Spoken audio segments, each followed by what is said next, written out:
Good morning everyone, welcome to our channel. और आज यह वीडियो उन सभी स्टूडेंट के लिए बहुत हेल्पफुल रहने वाला है जो पूर्णिया यूनिवर्सिटी के छात्र हैं, क्योंकि इस वीडियो में हम बात करने वाले हैं न्यू एजुकेशन पॉलिसी के हिसाब से जो आपका सिलेबस आया है उसके बारे में बात करने वाले हैं कि आपका कोर्स स्ट्रक्चर क्या रहने वाला है, आपका क्वेश्चन का पैटर्न क्या रहने वाला है, उसके बारे में बात करने वाले हैं।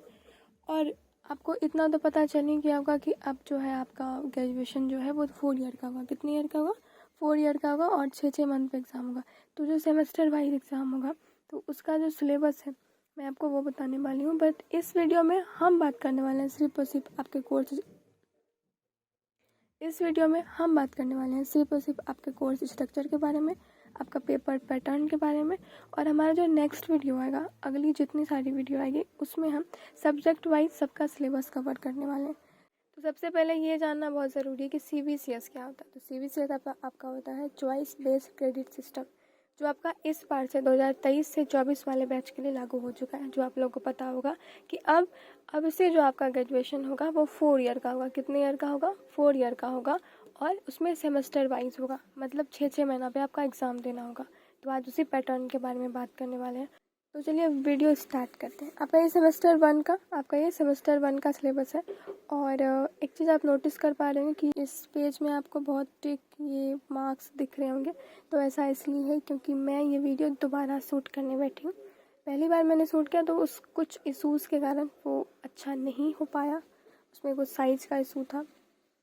तो अभी एकदम परफेक्ट बन रहा है, तो चलिए बनाते हैं। ये जो आप अपना सिलेबस देख पा रहे होंगे, ये आपका सेमेस्टर 1 का है।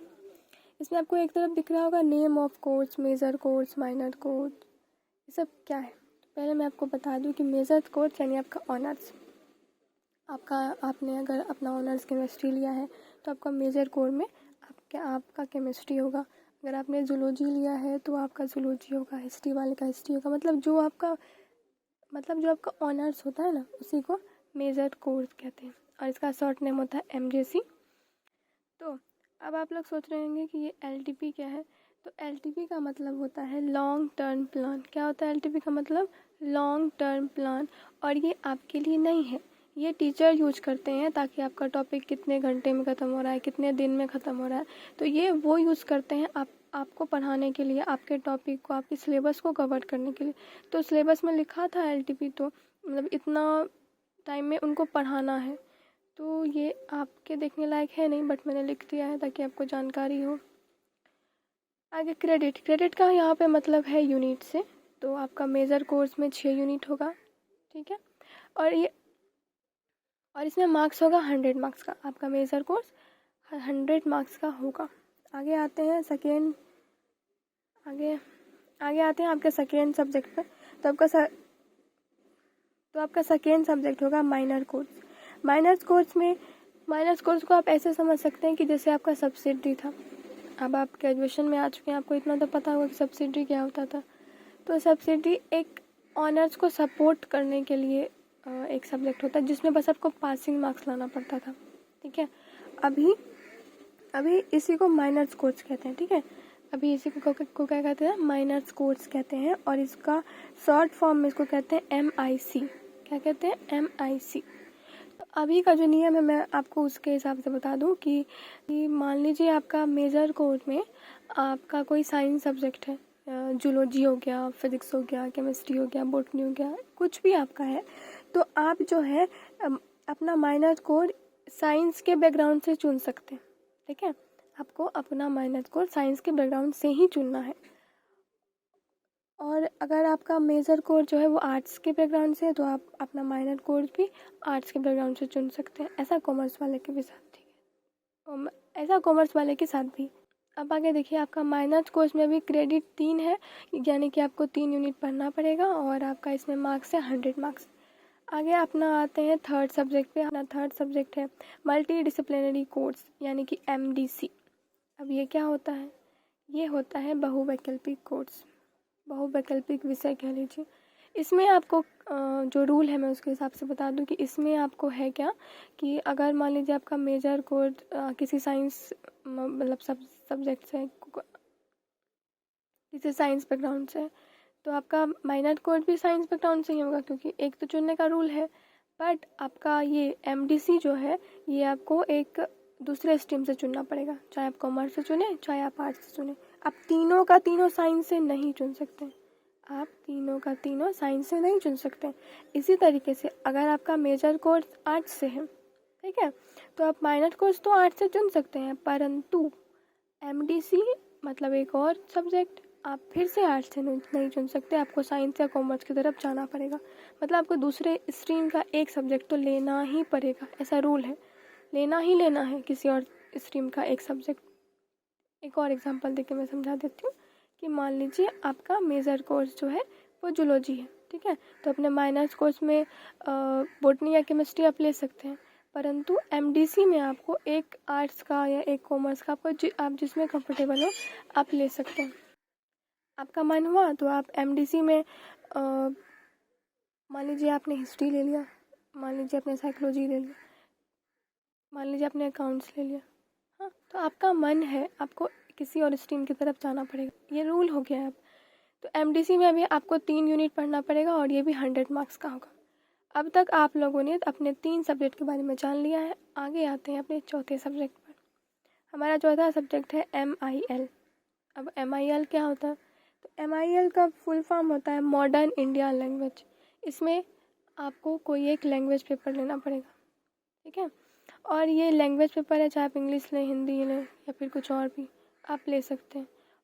और जो MIL है वो किस टाइप के कोर्स में आता है? तो वो AEC के अंदर आता है। किसके अंदर आता है? AEC के अंदर आता है, यानी ability enhancement course. Ability enhancement course के अंदर आपका MIL आता है, और MIL में भी 2 यूनिट यानी 2 क्रेडिट आपको पढ़ना पड़ेगा, और इसका भी मार्क्स 100 है। अब तक में सभी का मार्क्स 100 है, इक्वल है। आगे अपना 5वां जो सब्जेक्ट है वो है स्किल एनहांसमेंट कोर्स यानी SEC। स्किल एनहांसमेंट कोर्स यानी SEC, और इसमें भी आपको 3 क्रेडिट पढ़ना पड़ेगा, यानी 3 यूनिट पढ़ना पड़ेगा, और मार्क्स आपको 100 नंबर का होगा।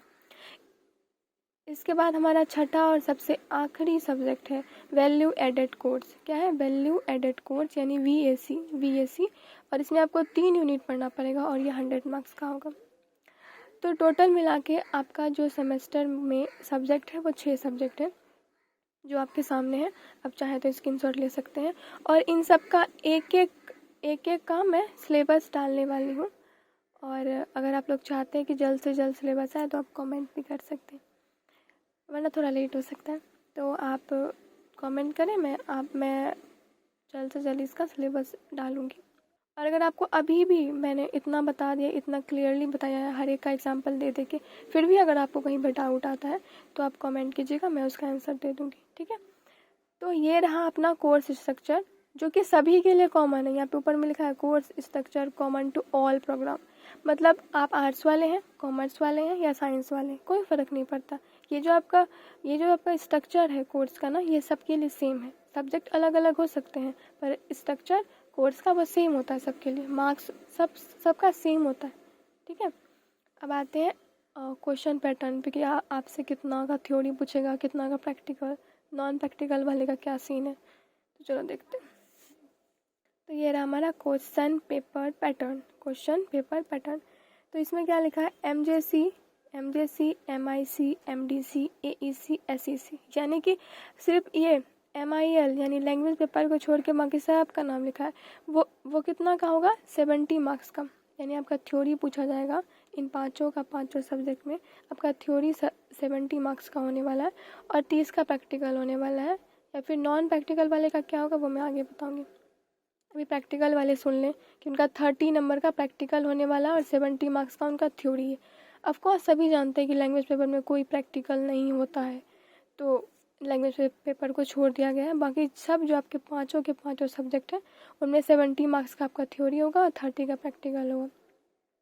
नॉन प्रैक्टिकल वाले के लिए आगे बताया जाएगा, तो रुकिए आप लोग पहले क्वेश्चन का पेपर पैटर्न समझ लीजिए, फिर आपको नॉन प्रैक्टिकल के बारे में भी मैं बता दूंगी कि उनका क्या सीन है, ठीक है। आगे, the question paper pattern shell consist of 3 parts, यानी कि जो आपका क्वेश्चन पेपर का पैटर्न है वो जो है 3 पार्ट में बटा हुआ है। पहला है आपका पार्ट A, जो कि ऑब्जेक्टिव है। इसमें से आपको 10 ऑब्जेक्टिव पूछा जाएगा जो कि 2 मार्क्स का होगा, तो टोटल के मार्क्स कितना होगा 20 मार्क्स। ठीक है, आगे है पार्ट बी। तो पार्ट बी यानी कि आपका शॉर्ट क्वेश्चन, जिसमें से आपको 6 क्वेश्चन पूछा जाएगा पर आपको जवाब देना है सिर्फ 4 का, और हर एक क्वेश्चन 5 मार्क्स का होगा।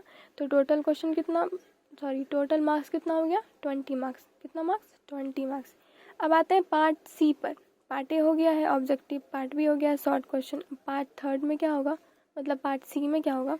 पार्ट सी में आपका लॉन्ग क्वेश्चन, जिसमें से आपको 3 क्वेश्चन का जवाब देना है और एक क्वेश्चन 10 मार्क्स का होगा, तो टोटल हो गया 30 मार्क्स। पर लॉन्ग क्वेश्चन में आपसे पूछा जाएगा 5 क्वेश्चन। कितना क्वेश्चन पूछा जाएगा आपसे 5 क्वेश्चन, पर आपको जवाब देना है मात्र 3 का। तो ये काफ़ी अच्छा है आपके लिए कि 5 क्वेश्चन पूछा जा रहा है पर आपका जवाब देना सिर्फ 3 का। ऐसा शॉर्ट में भी है कि शॉर्ट में 6 पूछा जा रहा है पर आपका जवाब देना सिर्फ 4 का। ठीक है, तो इतना बात जान लीजिए कि पार्ट ए जो है वो पार्ट ए आपके लिए कंपलसरी है। पार्ट ए आपको देना ही पड़ेगा। आप ऐसा नहीं कह सकते कि नहीं मेरे को पार्ट ए नहीं देना, हम सिर्फ शॉर्ट और लॉन्ग क्वेश्चन बना लेंगे। ऐसा नहीं है, आपको पार्ट ए सबको देना पड़ेगा। जितने स्टूडेंट हैं सबके लिए पार्ट ए कंपलसरी है, और इसमें 10 क्वेश्चन पूछे जाएंगे, मतलब 10 ऑब्जेक्टिव क्वेश्चन पूछे जाएंगे जिनका आपको उत्तर देना पड़ेगा। पार्ट बी कंपलसरी नहीं है, इसमें 6 क्वेश्चन पूछे जाएंगे जिसमें से आपको 3 क्वेश्चन का जवाब देना है। पार्ट सी भी कंपलसरी नहीं है, इसमें आपको 5 क्वेश्चन पूछे जाएंगे जिसमें से आपका 3 क्वेश्चन का आपको जवाब देना है। ठीक है, अब बात आता है कि नॉन प्रैक्टिकल वाले का क्या होगा। प्रैक्टिकल वाले का तो हो गया 70 मार्क्स का थ्योरी और 30 मार्क्स का प्रैक्टिकल। तो नॉन प्रैक्टिकल जैसे कि हिस्ट्री हो गया, इन सब में कोई प्रैक्टिकल नहीं होता। मैथमेटिक्स हो गया, इन सब का क्या होगा। क्या ये लोग 100 मार्क्स का ही थ्योरी देंगे, ऐसा होगा क्या। तो हाँ, जो नॉन प्रैक्टिकल सब्जेक्ट है वो 100 मार्क्स का ही होगा। अब तक यही चलन है कि प्रैक्टिकल सब्जेक्ट में प्रैक्टिकल होता है और non practical subject normally theory उनका होता है, बस उसी का एग्ज़ाम होता है, तो वही होगा। हम लोगों ने 12th में भी प्रैक्टिकल दिया हुआ है, तो हम लोग को पता होता है कि क्या पूछता है। फिर भी ग्रेजुएशन में थोड़ा बहुत अगर चेंजेस हो तो उसके लिए मैं बता देती हूँ कि ऐसा कुछ खास चेंजेस नहीं है, वही है, थोड़ा बहुत ऊपर नीचे है, सेम वही है। तो आपको पहला एक्सपेरिमेंट अलॉटेड होगा, मतलब आपको वही जो कुछ क्वेश्चन दिए जाते हैं एग्ज़ाम जब आपका मतलब प्रैक्टिकल वाला होता है, तो वो 15 मार्क्स का 15 मार्क्स आपको वो दिया जाएगा। और फिर जो आप कॉपी बनाते हो, प्रैक्टिकल रिकॉर्ड बनाते हो, कॉपी जो बना के लग जाते हो प्रैक्टिकल वाला, उसके लिए 5 मार्क्स, और वाइवा जो पूछा जाता है वहाँ उसके लिए 10 मार्क्स, टोटल 30 मार्क्स। यही है आपका प्रैक्टिकल का सिलेबस। जिस भी सब्जेक्ट में प्रैक्टिकल है उनको यही सिलेबस फॉलो करके फिर उनका होने वाला है प्रैक्टिकल। तो इस वीडियो में मैंने आपको आपका कोर्स स्ट्रक्चर बता दिया, आपका क्वेश्चन पेपर पैटर्न बता दिया। अब नेक्स्ट वीडियो में हम बात करेंगे आपके सब्जेक्ट वाइज सिलेबस के बारे में, आराम से और अच्छे से बताएंगे आपको कि उसमें कौन कौन सा आपका यूनिट आने वाला है और उस यूनिट में आपका कौन कौन सा टॉपिक्स आने वाला है। अगर आप इन सभी वीडियो को देखना चाहते हैं तो इस चैनल को सब्सक्राइब कर लें और बेल आइकन दबाना ना भूलें। साथ ही साथ अगर आपको यह वीडियो अच्छी और हेल्पफुल लगी होगी तो आप इस वीडियो को लाइक कीजिए, और अगर आपका कुछ भी डाउट है तो आप नीचे कमेंट कर सकते हैं। एंड वीडियो को लास्ट तक देखने के लिए थैंक यू सो मच। अब मिलते हैं अपने नेक्स्ट वीडियो में।